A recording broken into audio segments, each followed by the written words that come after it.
आज हम law of attraction के 3 लॉज जानेंगे, जो सब लॉज हैं उसके वो जानेंगे, और उसके साथ साथ हम थोड़ा सा लॉ ऑफ अट्रैक्शन एस्ट्रोलॉजी दोनों को समझाएंगे यहाँ पर। तो आपको ये भी समझ में आ जाएगा कि लॉ ऑफ अट्रैक्शन और एस्ट्रोलॉजी एक्चुअली एक दूसरे को कॉन्ट्राडिक्ट नहीं करते हैं, तो वो भी समझ में आएगा। और ये भी समझ में आएगा कि परिवर्तन कहाँ से शुरू होता है। तो चलिए आज का वीडियो देखिए, स्किप मत करिए, स्टे ट्यून्ड।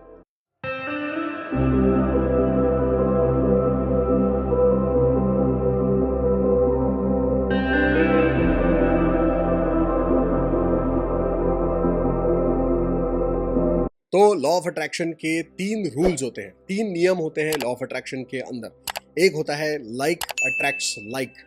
इसके बारे में तो सारा का सारा आपने सब कुछ पढ़ ही लिया होगा, आपको पता ही है लाइक अट्रैक्ट्स लाइक क्या होता है। जो प्रेडोमिनेंट वाइब्रेशन और थॉट्स आपके होते हैं उसी के हिसाब से आप जीवन में सब कुछ अट्रैक्ट करते हैं। और ये चीज़ एस्ट्रोलॉजी में भी जो है देखी जा सकती है। इंटरेस्टिंग चीज़ मैं आपको ये बताऊंगा, मेरे 10 साल के अनुभव में मैंने ऑब्जर्व किया है कि जो लोग डेंटिस्ट बनते हैं आप देखेंगे कि उनके जीवन में खुद को जो है डेंटिस्ट के पास जाने की भी नौबत आती है। जो कॉस्मेटोलॉजिस्ट होते हैं उनकी खुद की स्किन से रिलेटेड बहुत सारे प्रॉब्लम्स उनको होते हैं। जो सर्जन्स होते हैं उनको और उनके परिवार में बहुत सारे लोगों को सर्जरीज करनी पड़ती हैं।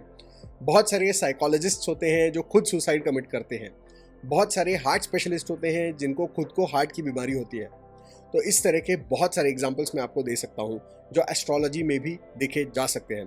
So actually like attracts like. जैसा आपका कर्म होता है वैसे आपके विचार, और जैसे कर्म और विचार वैसे ही आपके जीवन में सारे प्रसंग और सारे लोग अट्रैक्ट होते चले जाते हैं, और इसीलिए आप उस लूप में फंस जाते हैं।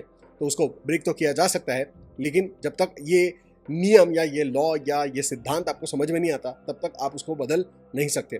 और लॉ का मतलब ये होता है कि ऐसी चीज़ जो चाहे आप विश्वास रखो चाहे आप विश्वास ना रखो, either way it is still going to work. जैसे लॉ ऑफ ग्रेविटी है, ऊपर अगर कोई चीज़ डालोगे फेंकोगे तो वो नीचे आएगी, तुमको विश्वास हो या ना हो।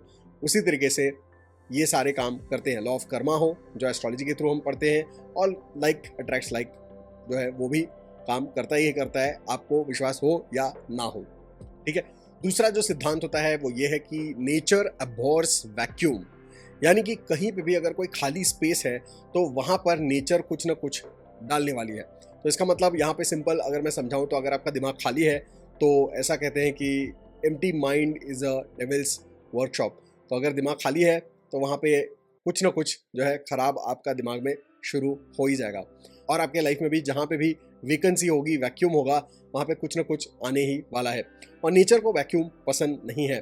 तो अगर आप एक्शन नहीं ले रहे, आप बैठे हुए हैं, तो फिर आपके जीवन में कुछ भी आने वाला नहीं है, कुछ ना कुछ गलत ही आने वाला है इनफैक्ट। तो ज़्यादातर लोग आप देखते हैं कि जब वो कोई एक्शन नहीं लेते, वो बैठे हैं, इंतज़ार कर रहे हैं बस, तो उनके जीवन में गलत ही लोग आते हैं, गलत ही ऑफर्स आते हैं, और वो फिर और ज़्यादा गलत चीज़ों में पड़ते हैं। तो ये आपके साथ हो सकता है। और अगर आपका दिमाग खाली है तो आप देखेंगे कि दिमाग में नेगेटिव विचार ही आते हैं। तो कोई भी अगर आप प्रिंसिपल समझते हैं यहाँ पर, तो वहाँ पे ये चीज़ अप्लाई होती है कि अगर वो खाली है तो वहाँ पे यूजुअली कुछ ना कुछ नेगेटिव एंटर करना शुरू करेगा। तो इट्स बेटर कि आप पहले से वहाँ पर कुछ पॉजिटिव भर दें। लोग बोलते हैं नेगेटिव विचार आते हैं, हम क्या करें? पॉजिटिव विचार भर दो अपने दिमाग में। अगर इतने पॉजिटिव विचार होंगे तो नेगेटिव विचार आने के लिए जगह नहीं बचेगी। लाइफ में इतनी एक्शन लो, इतना काम करो, इतने सारी एक्टिविटीज़ प्लान करो कि उसके बाद तुम्हारे लाइफ में जो है कोई नेगेटिव चीज़ होने का कोई चांस बचता ही नहीं है। ओवर थिंकिंग करने के लिए ना तो तुम्हारे पास टाइम होगा और ना ही तुम्हारे दिमाग में जगह होगी। तो ओवर थिंकिंग करोगे नहीं तो एंग्जाइटी होगी नहीं, डिप्रेशन होगा नहीं, स्ट्रेस आएगा नहीं। तो ये आपको यहाँ पर समझना है। तो हमेशा जो भी है अच्छे पॉजिटिव विचार और एक्शन से अपने लाइफ को भर दो। अपना जो टाइम है उसको हमेशा किसी न किसी पॉजिटिव एक्टिविटी के लिए अलॉट कर दो, भर दो, और उस एक्टिविटी को एक के बाद एक अच्छा कुछ ना कुछ करते चले जाओ, ताकि तुम्हारा टाइम खराब ना हो। अगर वो खाली रहेगा तो आपका टाइम खराब हो जाएगा। तो ये हमेशा आपको याद रखना है।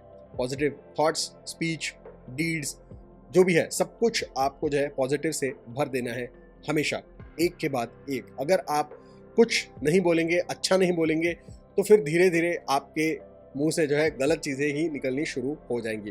तो कभी भी खाली मत रहो किसी भी रिस्पेक्ट में। ओके। उसके बाद जो लास्ट वाला है वो आज का मेन टॉपिक है, वो है इट्स अबाउट कि प्रेजेंट जो है वो कभी भी ऐसा नहीं होता है कि प्रेजेंट गलत हो।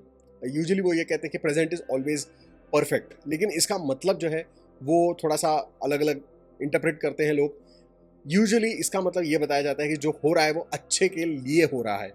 जैसा कि हमने बहुत सारी कहानियों में हमने भी सुना है इंडिया में कि जो हो रहा है वो अच्छे के लिए हो रहा है, बस ये अज्यूम करके चलो।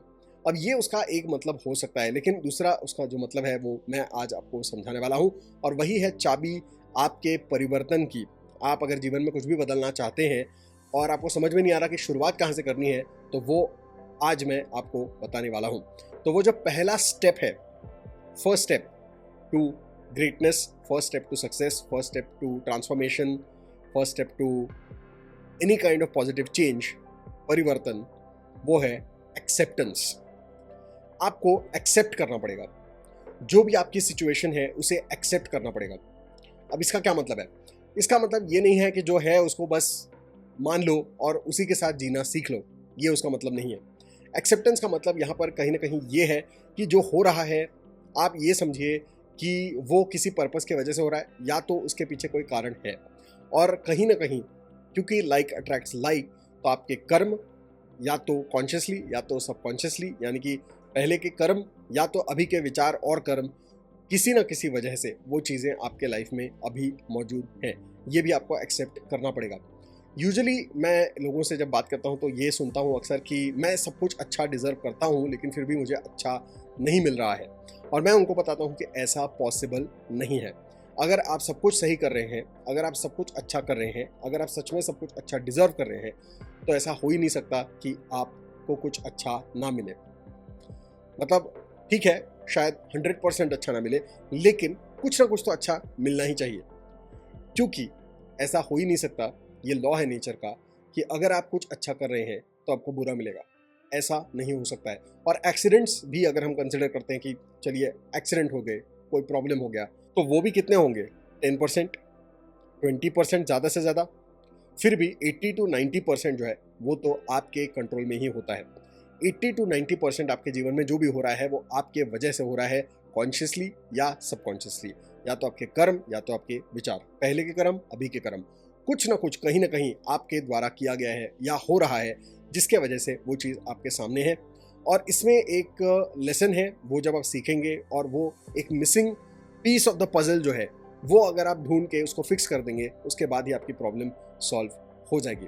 बहुत सारे लोगों की शादी नहीं होती, वो बोलते हैं मैं सब कुछ तो कर रहा हूँ लेकिन मेरी शादी क्यों नहीं हो रही, मैं सब कुछ सही कर रहा हूँ फिर भी शादी नहीं हो रही। एंड आई टेल देम कि ऐसा हो ही नहीं सकता कि आप सब कुछ सही कर रहे हैं और फिर भी शादी नहीं हो रही, क्योंकि अगर आप सब कुछ सही कर रहे हैं तो फिर प्रॉब्लम क्यों है? व्हेन कैन वी से कि आप सब कुछ सही कर रहे हैं? ये भी एक सोचने की बात है कि यूजुअली लोग ये अज्यूम करके चलते हैं कि हाँ मैंने सब कुछ कर दिया है, मैं सही ही हूँ और गलत हो ही नहीं सकता। अगर आप ये मान के चलते हैं तो इसका बेसिस क्या है? किस बेसिस पे आप सही हैं और किस बेसिस पे आपने सब कुछ कर लिया है? जब तक आपके सामने कोई कॉरस्पॉन्डिंग रिजल्ट या घटना घटित नहीं हो रही है, तब तक हम ये नहीं कह सकते कि आप जो कर रहे हैं वो इनफ है या सही है। अगर सही है और इनफ है तो फिर वो चीज़ हो जानी चाहिए, और अगर नहीं हो रही है वो चीज़, इसका मतलब या तो वो सही नहीं है जो आप कर रहे हैं, या तो आप कर रहे हैं सही लेकिन इनफ नहीं कर रहे हैं, मतलब जितना करना है उतना नहीं कर रहे हैं। तो ये समझना बहुत ज़रूरी है और ये एक्सेप्ट करना बहुत ज़रूरी है। जो भी हो रहा है उसके पीछे कोई कारण है, और उसको जब तक तुम समझोगे नहीं, जब तक उस लेसन को तुम सीखोगे नहीं, जब तक वो मिसिंग पजल तुम फिट नहीं करोगे, तब तक तुम आगे नहीं बढ़ सकते।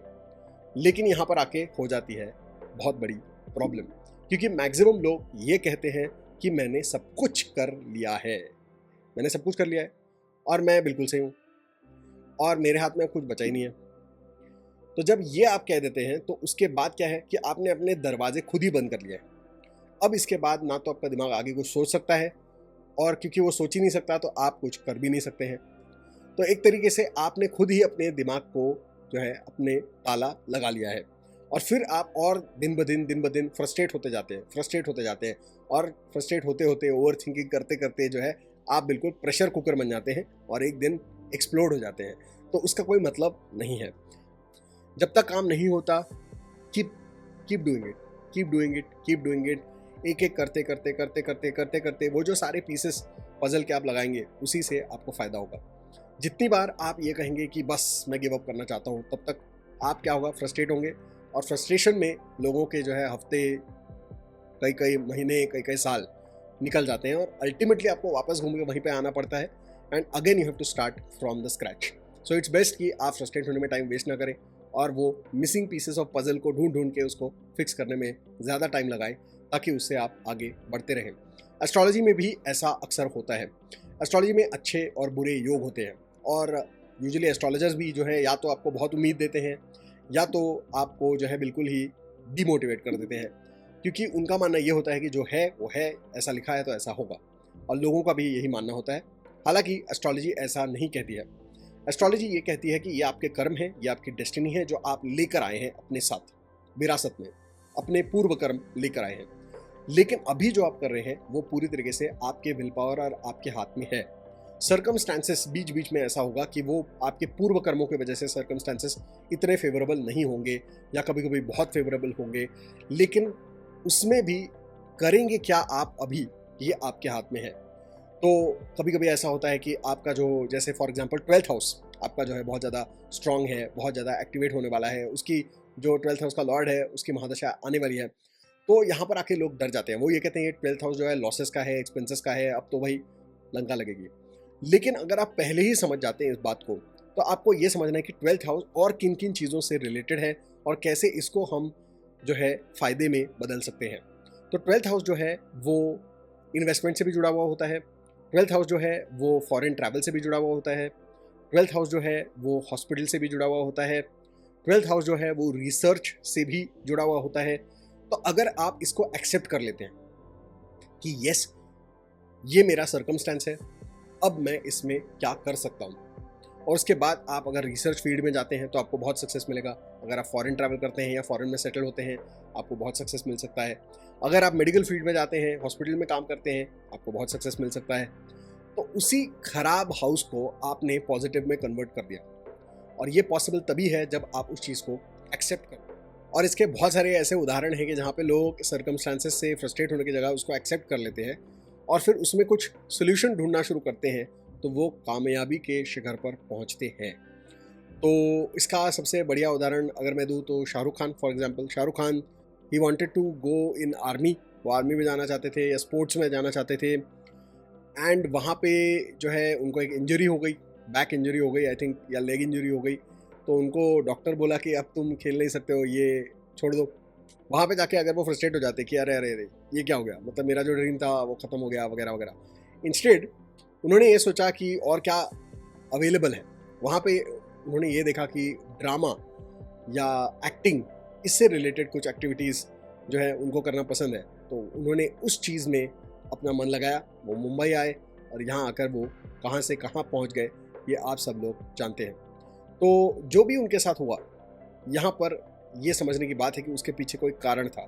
अगर वो स्पोर्ट्स पर्सन बनते या आर्मी में जाते तो वो एक अच्छे एक्टर जो आज हमें पता है वो नहीं बनते, इतनी सारी अच्छी फिल्में बनी वो नहीं बनती। अमिताभ बच्चन साहब का भी यही सेम सीन है, वो रेडियो में काम करना चाहते थे और रेडियो में उनको इसलिए रिजेक्ट किया गया था क्योंकि उनकी आवाज़ उनके हिसाब से अच्छी नहीं थी, या ज़्यादा बेस वॉइस थी, या ज़्यादा बैरिटोन वॉइस थी। कितना बड़ा जोक है, लेकिन उसके वजह से वो एक्टिंग की तरफ मुड़े और आज बच्चन साहब बन गए because of being an actor, और आज उनके आवाज़ की भी सराहना होती है। अगर हम इस्कॉन की बात करें, इस्कॉन आज पूरी दुनिया में फैला हुआ है, पूरी दुनिया में उन्होंने इतने सारे टेम्पल्स बनाए हैं, इतने सारे उनके मॉन्क्स हैं। इस्कॉन के जो फाउंडिंग आचार्य मानते हैं AC भक्ति वेदांत प्रभुपाद जी, उनकी भी स्टोरी ऐसी है कि उन्होंने इंडिया में जो है बहुत जगहों पे कोशिश की आश्रम शुरू करने की, ऑर्गेनाइजेशन शुरू करने की, तरह तरह की चीज़ें उन्होंने करने की कोशिश की, लेकिन पॉसिबल नहीं हो पाया। हर जगह पे कोई ना कोई प्रॉब्लम आती थी, कभी पैसे की प्रॉब्लम, कभी कोई लीगल प्रॉब्लम, कभी प्रॉपर्टी से रिलेटेड प्रॉब्लम, कभी उस संस्था में झगड़े हो जाते थे, कुछ ना कुछ प्रॉब्लम आती रहती थी। एंड अल्टीमेटली वो जो है चले गए अमेरिका, US चले गए। US में भी कुछ कठिनाइयाँ आई, लेकिन उसमें भी उन्होंने फिर से एक्सेप्ट किया चीज़ों को। जब उन्होंने ये दो चीज़ें एक्सेप्ट की कि मुझे US जाना पड़ेगा बिकॉज इंडिया में कुछ हो नहीं रहा है, और US जाके उन्होंने एक्सेप्ट किया कि यहाँ पे बाकी के लोग इंटरेस्टेड नहीं हैं, लेकिन यहाँ के जो हिप्पीज़ हैं वो इंटरेस्टेड हैं। अगर वहाँ पे वो ये कहते हैं कि हिप्पीज़ को हरे कृष्णा बता के क्या फ़ायदा, हिप्पीज़ जो है वो ड्रग्स करते हैं, फालतू में यहाँ वहाँ घूमते रहते हैं, क्या फ़ायदा। लेकिन उन्होंने उस चीज़ को एक्सेप्ट किया, उन्होंने हिप्पीज़ को ही ट्रेन किया। और धीरे धीरे उन सारे हिप्पीज़ ने हरे कृष्णा को इतना बड़ा मूवमेंट बनाया, इस्कॉन बनाया। आज पूरी दुनिया में जो है वही हिप्पीज़ जो है ड्रग्स छोड़ दिए, सब कुछ छोड़ दिया, साधु बन गए और पूरी दुनिया में हरे कृष्णा और हिंदू धर्म, सनातन धर्म, मंदिर सब कुछ जो है फैला दिया उन्होंने। एक फिल्म है यस मैन, जिम कैरी की फिल्म है, कॉमेडी फिल्म है, ज़रूर देखना। आई पुट द पोस्टर, और अगर अमेजोन से कोई लिंक मिल जाती है तो मैं डाल दूंगा, या यूट्यूब पे कोई लिंक मिल जाती है तो मैं डाल दूंगा। You can definitely watch that movie yes man. उसमें सिर्फ एक आदमी है जो बहुत फ्रस्ट्रेटेड है लाइफ से, सब कुछ बुरा हो रहा है उसके लाइफ में, लेकिन उसको एक कन्वेंशन में वो जाता है या सेमिनार में जाता है और वहाँ पे एक इंसान है, मोटिवेशनल स्पीकर है, वो उसको बताता है कि लाइफ में कोई भी अपॉर्चुनिटी आए, कुछ भी आए, कोई भी सवाल आए, लर्न टू से यस, ऑलवेज से यस। और वो हर चीज़ को यस बोलता है, ऊट पटांग चीज़ों को भी यस बोलता है, और सिर्फ यस बोलने की वजह से उसकी लाइफ जो है वो 180 डिग्री बदल जाती है और बिल्कुल सकारात्मक हो जाती है। तो ये यस मैन जो है मूवी ज़रूर देखना, और उससे आप समझ जाएंगे कि मैं क्या कहना चाह रहा हूँ। Okay, so become a yes man and learn to accept. Acceptance is a great power. So उम्मीद करता हूँ आज का वीडियो आपको पसंद आया होगा, और इस चीज़ को आप थोड़ा सा गौर से सुनेंगे और कॉन्टेम्पलेट करेंगे और अपने जीवन में उतारने की कोशिश करेंगे। मिलते हैं अगले एपिसोड में, तब तक के लिए मे गॉड ब्लेस यू।